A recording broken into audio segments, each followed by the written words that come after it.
In this lesson, you'll learn about the cursor class and objects and how they're used in content providers. Cursors are used in a number of Android application functions in addition to content providers. For example, they're also used to supply data to the list functions that display data in a user interface. So we'll explore its application in other lessons to come. Their use specifically in content providers is as a vehicle to contain result sets from database query methods. Let's look at an example of this in our Notepad app.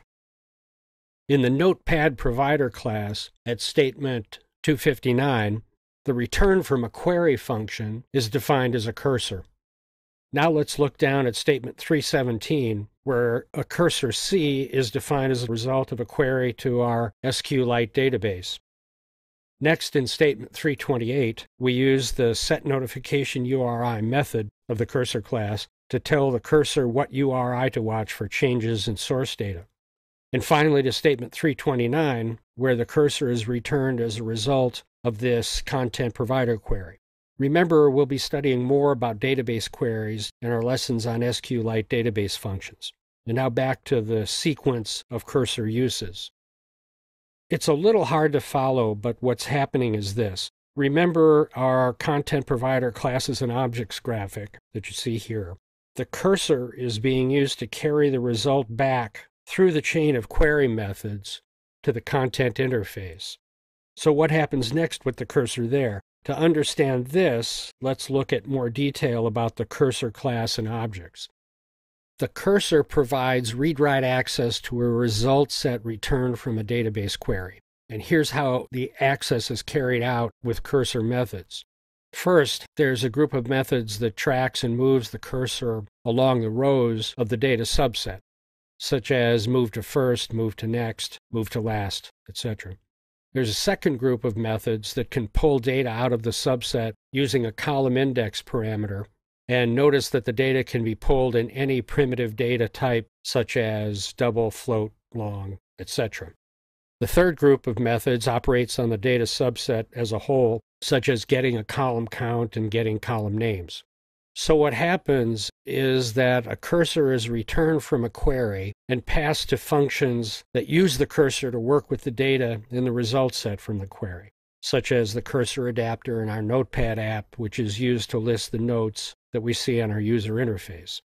Another way to look at this is that a cursor is an object-oriented way to package data with its access methods.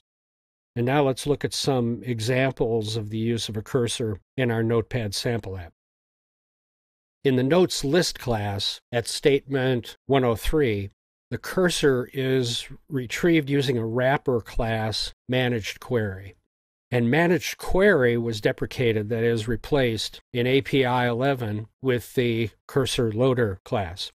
And I'm going to leave the details of all of this for future lessons on database management. For now, our focus is on content providers, and it's enough to understand that the cursor is used to return data from the query to the database.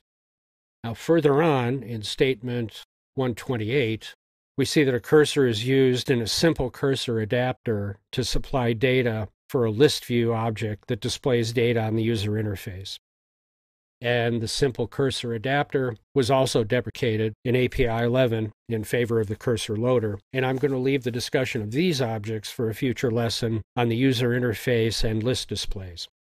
I realize that we're looking at the Notepad app in pieces here and there, because the app includes a number of Android capabilities that we're covering in multiple lessons. This approach to examining its code makes more sense than going from beginning to end in the app, as we've done with some other sample apps. So bear with me, eventually all the pieces of the Notepad app will come together. That's our lesson on cursors. As I've said, we'll see cursors used in a number of places throughout the course. Now let's look at some more aspects of the content provider in the next few lessons.